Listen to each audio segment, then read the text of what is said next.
CM Revanth Reddy ఇవాళ వరంగల్లో పర్యటించనున్నారు. ముఖ్యమంత్రితో పాటు డిప్యూటీ సీఎం, కేబినెట్ మంత్రులు వరంగల్ టూర్లో పాల్గొంటారు. రేవంత్ సర్కార్ పాలన ఏడాది పూర్తవుతున్న సందర్భంగా ఓరుగల్లులో తొలి విజయోత్సవ సభ నిర్వహిస్తున్నారు. కాళోజీ కళాక్షేత్రం ప్రారంభోత్సవంతో పాటు పలు అభివృద్ధి పనులకు శంకుస్థాపన చేయనున్నారు.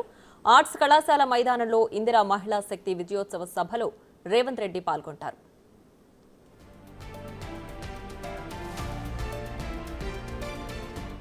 మరిన్ని వివరాలు మా ప్రతినిధి వేణు అందిస్తారు.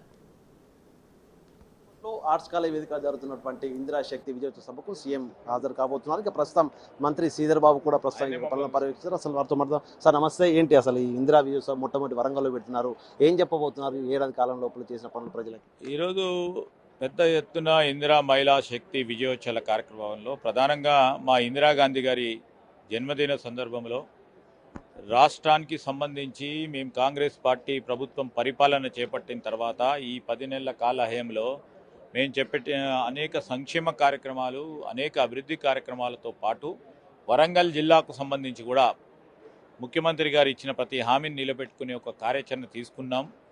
దానిలో భాగంగానే ఇక్కడికి వచ్చిన మహిళా సోదరులందరూ కూడా పెద్ద ఎత్తున కదిలి వస్తూ ఉన్నారు. మా ప్రభుత్వానికి, ముఖ్యమంత్రి గారికి, అదేవిధంగా మా సహచరులందరికీ కూడా ఆశీర్వాదం ఇవ్వటానికి, వారి ఆశీర్వాదం తీసుకొని రాబోయే 4 సంవత్సరాలు విజయవంతంగా ఈరోజు ప్రజా పరిపాలన కొనసాగించే కార్యక్రమం చేయాలని వారి దగ్గర ఆశీర్వాదం తీసుకొని ముందుకు నడవటం జరుగుతుంది. 6 లక్షల కోట్ల అప్పులతో మీకు అప్పచెప్పినా కూడా ఇన్ని వేల కోట్లు నిధులు కేటాయించడం ఎట్లా సాధ్యమైంది? అసలు 4 ఏళ్ల లోపల ఏం చేస్తున్నారు వరంగల్? మనసుంటే మార్గం ఉంటుంది, మనసు లేనప్పుడు మార్గం ఉండదు. వారికి, గత ప్రభుత్వాలకి మనసు ఈరోజు సంక్షేమంలో, అభివృద్ధి విషయంలో స్పష్టంగా లేదు. ఏదో నడిపించాలి అంటే ప్రభుత్వాన్ని నడిపించే ఒక ప్రయత్నం చేశారు తప్ప ఈరోజు ఇబ్బందులు రాష్ట్ర మొత్తం ప్రజానికానికి తెలుసు. ఆర్థిక పరంగా క్రమశిక్షణ లేకుండా గత ప్రభుత్వం నడిపిన ఉదాంతాలను దృష్టిలో పెట్టుకొని ఈరోజు అనేక అప్పులు, మరి పరిపాలనకు సంబంధించి మాకు లెగసీగా వచ్చిన సందర్భంలో ఒకటి ఆర్థిక క్రమశిక్షణ తీసుకురావాలి. దాంతోపాటు మేము ప్రజలకు ఇచ్చిన వాగ్దానాలను పూర్తి స్థాయిలో అమలు చేసే ఒక కార్యాచరణ తీసుకోబోతా ఉన్నాం. ఆ కార్యాచరణ భాగంలోనే ఇవాళ కాకుండా రేపు మేము ప్రజలకు ఇచ్చిన వాగ్దానాలను అన్నింటిని కూడా పూరించే కార్యక్రమం చేస్తాం. ప్రజలందరూ కూడా అర్థం చేసుకుంటారు.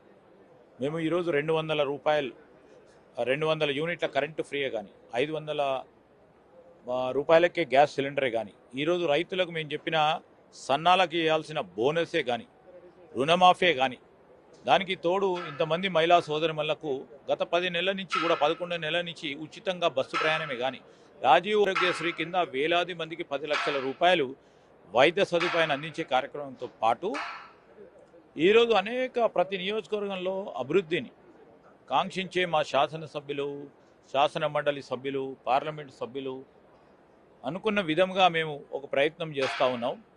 ఎవరు విమర్శలు చేసేవారు విమర్శలు చేస్తూనే ఉంటారు.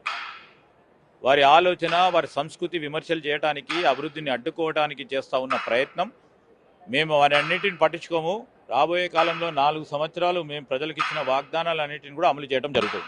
Thank you sir. ఇది మొత్తంగా మంత్రి శ్రీధర్ బాబు వరంగల్ జిల్లాపై ప్రత్యేక దృష్టితో పాటు కూడా ఇందిరా శక్తి పేరుతో వరంగల్ నిర్వహించే సభకు మహిళల ఆశీర్వాదం తీసుకొని వచ్చే 4 ఏళ్ళు కూడా సుపరిపాలన అందిస్తాము. ప్రజాపాలన పేరుతో ప్రజలందరికీ అన్ని రంగాలకు కూడా సంక్షేమాలు అందిస్తాం. ఇక ప్రతిపక్షాలు చేసే మాటలు పట్టించుకోము. గత కొన్నేళ్లుగా కూడా 10 ఏళ్ల కాలంలో క్రమశిక్షణ రైతులతో పాలన సాగింది. మేము ప్రజాపాలన అందిస్తామంటూ కూడా మంత్రి శ్రీధర్ వచ్చిన పరిస్థితి. వీడియో జర్నలిస్ట్ సంతోష్తో వెన్పిటివి వరంగల్.